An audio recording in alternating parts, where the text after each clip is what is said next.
Hey there. We are about to do the master class on, not the Van Gogh, but the cloudy sky background with the overlapping of trees, okay?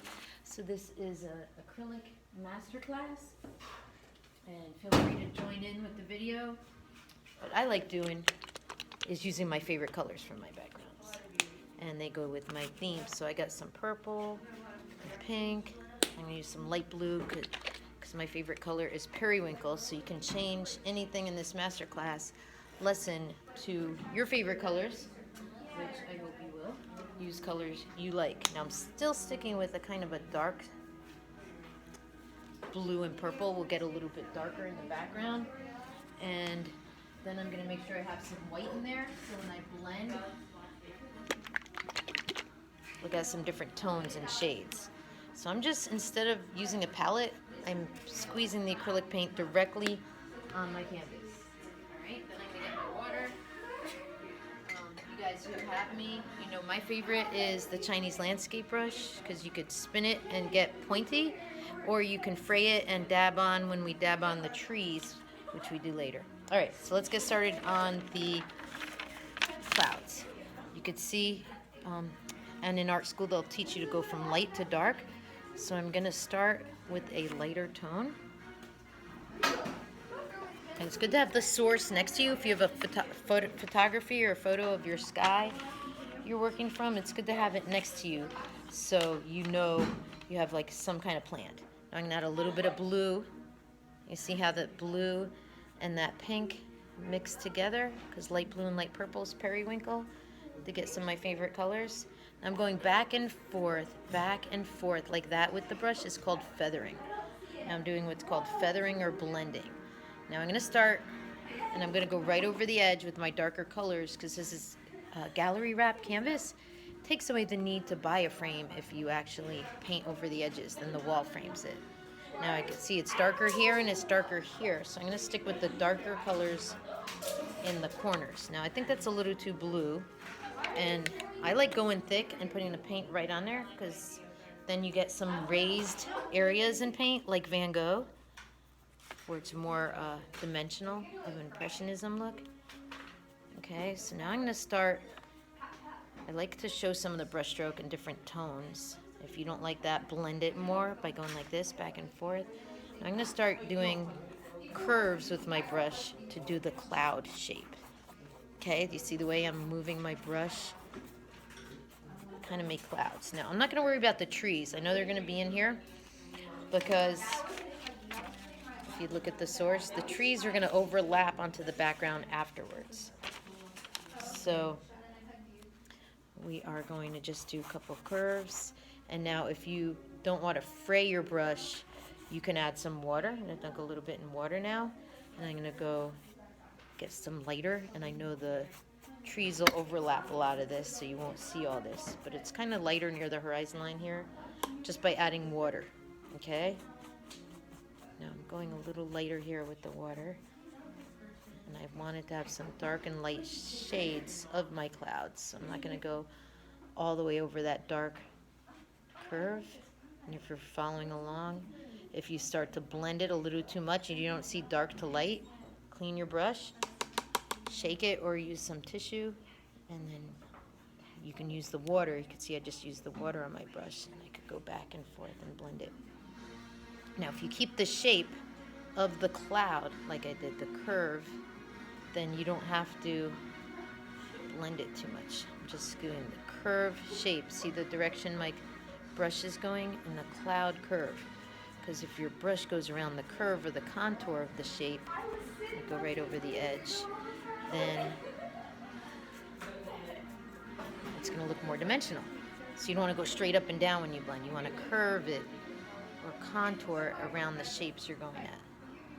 Now I'm going from dark to light by blending. Look at the direction my brush is going, back and forth like that, with the tip end now I'm using of the brush, and that's called feathering or blending.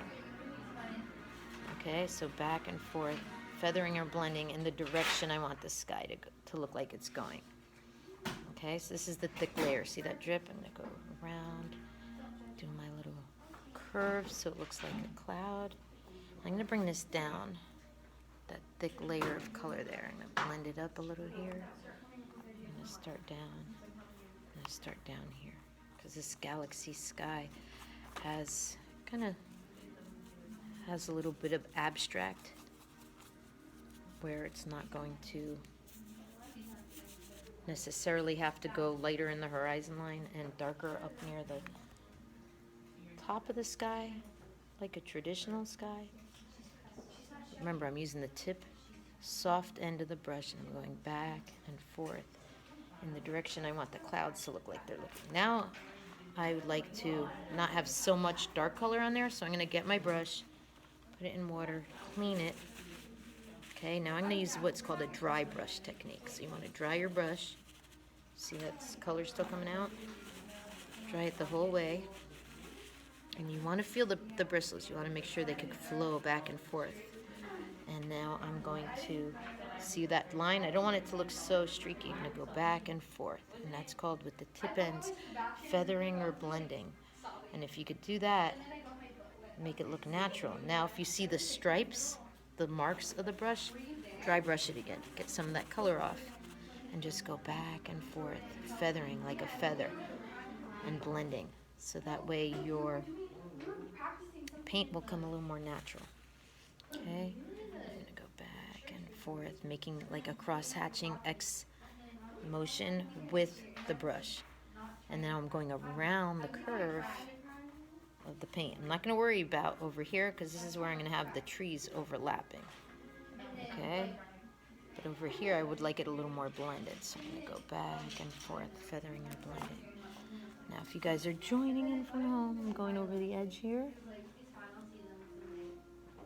I'm keeping some of the brush strokes like Van Gogh did, and if you could see, some of it is raised a little bit. It's a little bit thicker. Nice thick layer there. Okay, make sure you go over the edge.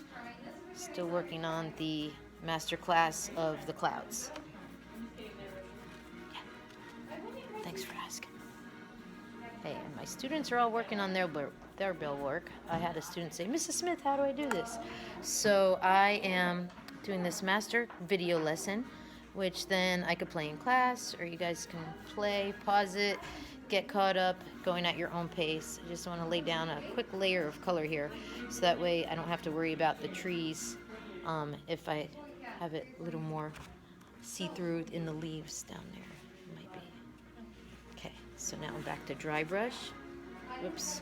Just by holding it to try to show you guys different angles, I just made that thumbprint kind of look like a cloud, didn't it? Okay, so I'm drying the brush. Now that I have all my colors on there that I wanted, I'm going to go back and forth to make the cloudy look with blending or feathering. Okay, so today we're doing the blending feathering. I'm going to bring this white up here so it looks more like the galaxy. Dry it. Sounds all. Can you tell what soundtrack is on?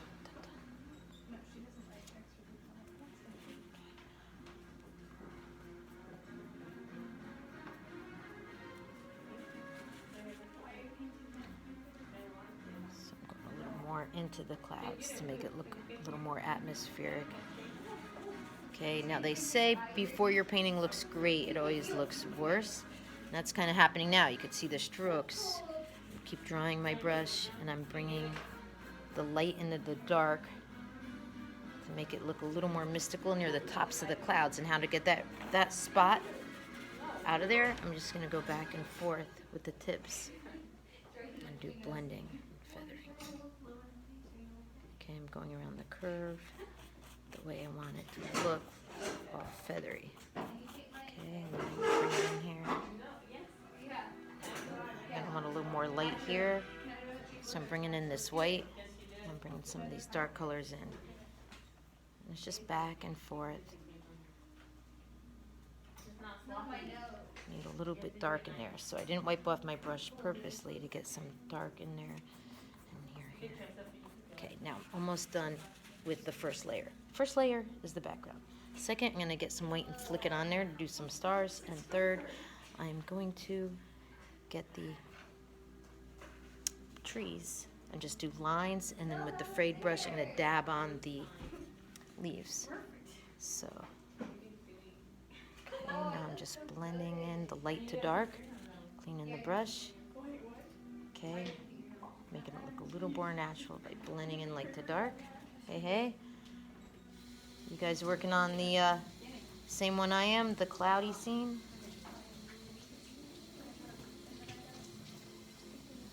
So we're all pacing ourselves, working at our own pace. Like I said, I keep drying my brush. Dry brush, like a little bit mystical look here. So I'm gonna get a little bit of this dark color here and bring it right here. There we go. So it looks a little more mystical. And I'm not gonna blend it all the way in. I'm just going to the edges of it. Go back and forth, blend.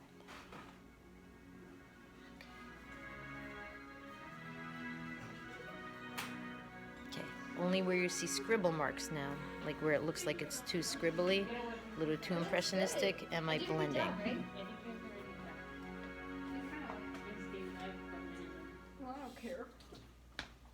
Alright guys, I am videotaping this masterclass on how to do clouds. Feel free to look at it and join in if you want. I was actually asked Mrs. Smith how to do that, so this is how. If you follow along, hopefully. Just got to keep going over it and blending and showing some patience.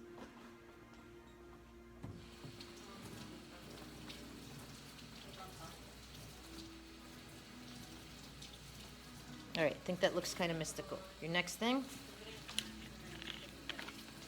I'm gonna use some white water with some white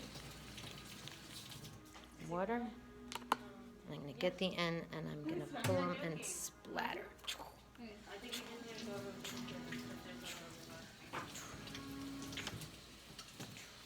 All right, so getting the end, and a little splatter for some galaxy type look. All right, and the final step, I'm gonna get the dark trees. I'm gonna add a little green with some black. And this I'm gonna use my palette for. Black. The music's going with the darkness of the black and green. Oh, out of this army green. I could make army green by mixing normal green with orange or red, but I'm gonna use this little bit and mostly black. Spin the brush so it gets really, really thin on the end. And I'm gonna get this brush and spin it so it gets really thin on the end. Getting that black. Now if your acrylic is not so watery, or your watercolor, whatever media, then you want to add water. Okay, I'm starting with the area of my trees. And I'm going to spin my tip of my brush.